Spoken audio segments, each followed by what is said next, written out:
ये खबर SGT university द्वारा प्रस्तुत की गई है।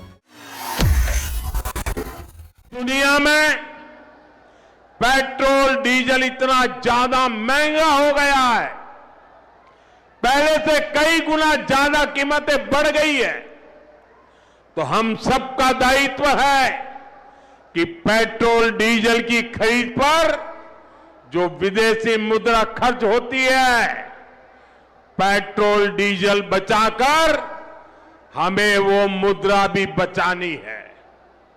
हमने कोरोना के समय में वर्क फ्रॉम होम की, ऑनलाइन मीटिंग्स की, वीडियो कॉन्फ्रेंस की, ऐसी अनेक व्यवस्थाएं विकसित की और हमें आदत भी हो गई थी। आज समय की मांग ऐसी है कि उन व्यवस्थाओं को हम फिर से शुरू करें। प्रधानमंत्री नरेंद्र मोदी की इस अपील ने देश भर में नई चर्चा छेड़ दी है।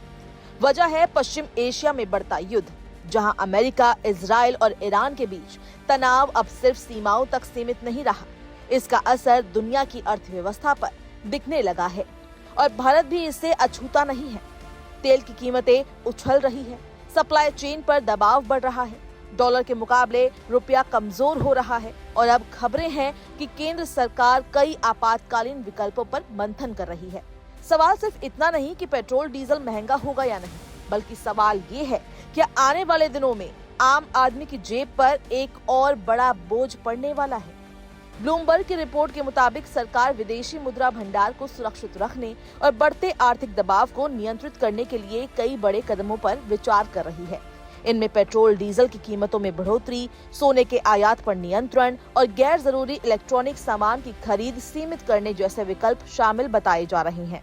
सूत्रों के मुताबिक प्रधानमंत्री कार्यालय, वित्त मंत्रालय और रिजर्व बैंक के बीच इस मुद्दे पर कई दौर की बातचीत हो चुकी है। सरकार की सबसे बड़ी चिंता है लगातार बढ़ती कच्चे तेल की कीमतें, क्योंकि भारत अपनी जरूरत का बड़ा हिस्सा विदेशों से आयात करता है।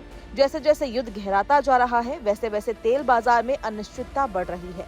प्रधानमंत्री नरेंद्र मोदी ने पिछले 24 घंटों में 2 बार लोगों से ईंधन बचाने की अपील की। उन्होंने कहा कि जहां संभव हो लोग वर्क फ्रॉम होम अपनाएं, विदेशी यात्राएं कम करें, सार्वजनिक परिवहन का इस्तेमाल बढ़ाएं और गैर जरूरी आयातित चीजों की खरीद से बचें। प्रधानमंत्री ने इस संकट की तुलना कोविड काल से भी की। उन्होंने कहा कि दुनिया पहले महामारी से जूझी, फिर वैश्विक आर्थिक संकट आया और अब पश्चिम एशिया का संघर्ष पूरी दुनिया को प्रभावित कर रहा है। प्रधानमंत्री ने भरोसा दिलाया कि जैसे देश ने कोविड जैसी चुनौती का सामना किया, वैसे ही इस मुश्किल दौर से भी बाहर निकल जाएगा। लेकिन इन अपीलों के पीछे छिपी चिंता अब साफ नजर आने लगी है। सरकार समझती है कि अगर युद्ध लंबा चला तो भारत पर दोहरा दबाव पड़ेगा।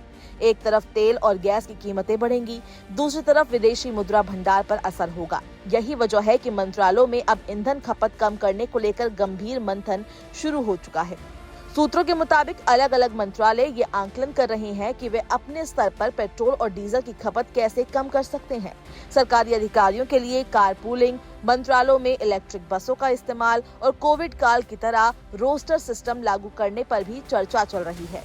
सरकार इस बात पर भी विचार कर रही है कि मंत्रियों और अधिकारियों के दौरों को सीमित किया जाए और ज्यादा से ज्यादा वर्चुअल मीटिंग्स की जाए।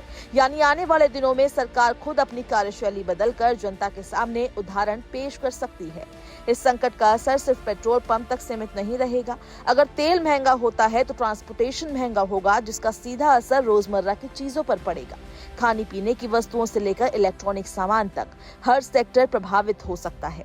सरकार की चिंता सिर्फ तेल तक सीमित नहीं है। रिपोर्ट्स के मुताबिक सोना और विदेशी इलेक्ट्रॉनिक सामान के आयात पर भी सख्ती की तैयारी हो सकती है, क्योंकि भारत हर साल अरबों डॉलर का सोना आयात करता है और संकट के समय यही विदेशी मुद्रा पर भारी दबाव डालता है। पीएम मोदी ने लोगों से वोकल फॉर लोकल को फिर अपनाने की अपील की। उन्होंने कहा कि जितना ज्यादा देश विदेशी उत्पादों पर निर्भर रहेगा, उतना ज्यादा आर्थिक दबाव बढ़ेगा। इसलिए लोगों को घरेलू उत्पादों को प्राथमिकता देनी चाहिए।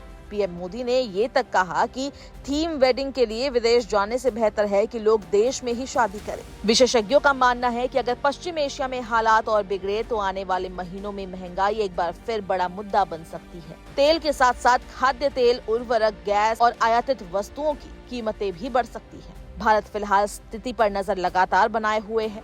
सरकार चाहती है कि जनता पर बोझ कम से कम पड़े, लेकिन वैश्विक हालात इतनी तेजी से बदल रहे हैं कि सरकार को अलर्ट मोड में आना पड़ा है। मंत्रालयों को वैकल्पिक योजनाएं तैयार करने के निर्देश दिए जा चुके हैं। ऊर्जा बचत से लेकर खर्च कम करने तक हर स्तर पर तैयारी चल रही है। अब बड़ा सवाल यही है कि क्या आने वाले दिनों में देश को फिर कोविड जैसे अनुशासन वाले दौर से गुजरना पड़ेगा।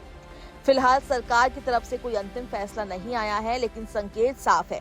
दुनिया के हालात बदल रहे हैं और भारत अब पहले से ज्यादा सावधानी के साथ आगे बढ़ना चाहता है।